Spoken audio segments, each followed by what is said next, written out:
వ్యాప్తంగా చూస్తే మంటలు అంటుకుంటా ఉన్నాయి. నేను ఇవాళ ఒకటే అంశం చెప్తా ఉన్నా. భారతదేశంలో ఇన్ని రాష్ట్రాలు ఉన్నాయి. సుమారుగా 28-30 రాష్ట్రాలు ఉన్నాయి. ఇన్ని యూనియన్ టెరిటరీలు ఉన్నాయి. 7-8 యూనియన్ టెరిటరీలు. మరి ఎక్కడా లేని అంత ధరలు పెట్రోల్ గాని, డీజిల్ గాని హైయెస్ట్ ఆంధ్రప్రదేశ్ రాష్ట్రం ఉంది. గతంలో జగన్మోహన్ రెడ్డి గారి ప్రభుత్వంలో పెట్రోల్ రేట్లు పెంచారని చెప్పి నారా లోకేష్ గాని, చంద్రబాబు నాయుడు గారు గాని పెట్రోల్ బంకుల దగ్గరికి వెళ్ళి ఇలా చూపించి ఆంధ్రప్రదేశ్ లో హైయెస్ట్ రేట్లు. మరి ఇప్పుడు అడుగుతా ఉన్నాము, మీ ప్రభుత్వం వచ్చి స్థిరపడ్డారు కదా, కేంద్ర ప్రభుత్వంలో మీరు భాగస్వామ్యుల కింద ఉన్నారు కదా, ఎందుకు ఆంధ్రప్రదేశ్ రాష్ట్రం హైయెస్ట్ రేట్లు ఉన్నాయి? పక్కనున్న తెలంగాణ రాష్ట్రము, కిందనున్న తమిళనాడు రాష్ట్రం కన్నా హైయెస్ట్ రేట్లు ఒక ₹2-3 ఎక్స్ట్రా ఉన్నాయి. ఎందుకు ఉండాలి? మీరు కేంద్ర రాష్ట్ర ప్రభుత్వాల్లో మీరు ఉన్నప్పుడు దాన్ని తగ్గించే కార్యక్రమం, ప్రజలపైన భారం తగ్గించే కార్యక్రమం చేయాలి కదా, ఎందుకు చేయట్లేదని అడుగుతున్నా. ఇది కాక ఇంకొక అంశం ఏంటంటే, ఇంకొక పిడుగు లాంటి వార్తలు ఏంటంటే, ఆక్వా రైతుల పరిస్థితులు ఏంటి అని అడుగుతా ఉన్నా. ఇవాళ ఎంత దారుణమైన పరిస్థితులు ఆక్వా రైతులకు ఉన్నాయని అంటే, ఒక పక్కన రూపాయి డివాల్యూ అవుతా ఉంది. మన ఆంధ్రప్రదేశ్ రాష్ట్రం నుంచి, భారతదేశం నుంచి హైయెస్ట్ ఎక్స్పోర్ట్ అయ్యేది సీ ఫుడ్. ఏదైతే ఈ సీ ఫుడ్ హైయెస్ట్ ఎక్స్పోర్ట్ అవుతా ఉందో, ఆంధ్రప్రదేశ్ నుంచి ప్రత్యేకించి 40% షేర్ ఆంధ్రప్రదేశ్ నుంచి ఉంది. నాకు తెలిసి భారతదేశ వ్యాప్తంగా ఒక 80,000 కోట్ల రూపాయల టర్న్ ఓవర్ పైనే ఉంది. మరి ఇంత టర్న్ ఓవర్ ఉంటే అందులో 40-45% ఆంధ్రప్రదేశ్ నుంచి ఉంది. ఈ సీ ఫుడ్ కి సంబంధించి మేత ఏదైతే ఫీడ్ ఉందో టన్నుకి 10,000 రూపాయల దగ్గర పెంచారు. నేను అడుగుతా ఉన్నా, ఈ కూటమి ప్రభుత్వాన్ని మీరు ప్రభుత్వం నియంత్రించే కార్యక్రమం చేయలేరండి? ఈ ఆక్వాకు సంబంధించి కూడా ప్రభుత్వ రంగం చేతిలోనే కదా ఉండేది. మరి ఒక పక్కన డాలర్స్ ని ఆంధ్రప్రదేశ్ కి, భారతదేశానికి తెచ్చుకోవాలి అని అంటే ఎక్స్పోర్ట్స్ ని ఎంకరేజ్ చేయాలి.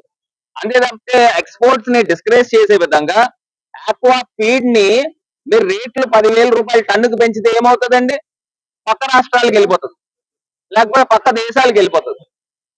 ఇప్పుడు అల్టిమేట్ గా ఈ రొయ్యలు ఏవైతే సాగు చేస్తారో ఇవి తక్కువ రేట్లు పెట్టాల్సి, ఇప్పుడు ఒకవేళ ఎక్స్పోర్ట్ అయితే ఇండియాకి డాలర్లు వస్తాయి. అలాంటిది ఆంధ్రప్రదేశ్ రాష్ట్రంలో చంద్రబాబు నాయుడు గారు తీసుకునే నిర్ణయాలు చూడండి. నాకు తెలిసి పట్టుమని చూస్తే ఆంధ్రప్రదేశ్ లో 6-5 పెద్ద పెద్ద కంపెనీలు ఉంటాయి. అవంతి గానీ, దేవి సీ ఫుడ్స్ గానీ, వీళ్ళకి సంబంధించి దేవి ఫిషరీస్ గానీ, వీళ్ళ సామాజిక వర్గం తెలుగుదేశం సానుభూతి పరులే మాక్సిమం ఉంటారు. అంటే చంద్రబాబు నాయుడు గారు వెనక నుంచి వీళ్ళందరినీ ప్రోత్సహించి మీరు డబ్బులు సంపాదించుకోండి, రాష్ట్రం ఏదైతే అయిపోతుంది, మనకేం సంబంధం లేదన్న విధంగా వీళ్ళు చేసే కార్యక్రమం నిజంగా చాలా అన్యాయం. ఇది ఇవాళ ఇమీడియట్ గా మీరు ఏదైతే ఆక్వా ఫుడ్ కి రేట్లు పెంచారో దాన్ని ఇమీడియట్ గా ఉపసంహరించుకునే విధంగా ప్రభుత్వం చర్యలు తీసుకోవాలి. లేకపోతే వైఎస్ఆర్ కాంగ్రెస్ పార్టీ ఖచ్చితంగా ఉద్యమం తీసుకొస్తుంది. ఎందుకంటే నేను చెప్తా ఉన్నా, ఆంధ్రప్రదేశ్ నుంచి సంవత్సరానికి 30-40 వేల కోట్ల రూపాయలు ప్రపంచానికి ఎగుమతి అవుతాయి. ఏవైతే రొయ్యలకు సంబంధించి 30-40 వేల కోట్ల రూపాయలు ఆంధ్రప్రదేశ్ కి డాలర్లు వస్తాయి. ఇప్పుడు మనం ఈ క్రైసిస్ లో చేయాల్సిన కార్యక్రమం ఏంటంటే ఎక్స్పోర్ట్స్ ని పెంచాల్సింది పోయి దాన్ని డిస్కరేజ్ చేసే విధంగా ఆక్వా ఫీడ్ రేట్లు పెంచడం వల్ల ఏమవుతుంది, పక్కన బంగ్లాదేశ్ కో, లేకపోతే తాయివాన్ కో, లేకపోతే పక్కన ఉన్న వియత్నాం కో ఈ ప్రాంతాల్లో సాగు జరుగుతాయి, అక్కడికి వెళ్ళిపోతాయి కదా. ఆ మాత్రం అవగాహన లేకపోకుండా చంద్రబాబు నాయుడు గారు ఎట్లా చేస్తున్నారో అర్థం కాని అంశము. అంటే ఈ సందట్లో సడేమియా కింద రేట్లు పెంచేశారు, డీజిల్ రేట్లు పెరిగిపోయినాయి, ఈ రేట్లు పెరిగిపోయినాయి. అంటే ప్రొడక్షన్ కాస్ట్ పెరిగిపోతుంది కదా. ఆంధ్రప్రదేశ్ రాష్ట్రానికి రావాల్సిన డాలర్ నిల్వలు తగ్గిపోతాయి భారతదేశానికి. ఆ మాత్రం తెలియకోకుండా ఎలా వ్యవహారం చేస్తున్నారు చంద్రబాబు నాయుడు గారు అర్థం కావట్లేదు. వాళ్ళ సామాజిక వర్గంలో ఉన్న ఎవరైతే బడాబాబులు ఉన్నారో, క్యాపిటలిస్టులు, ఈ ఫీడ్లకు సంబంధించి వేల కోట్ల రూపాయలు టర్న్ ఓవర్లు చేస్తారు.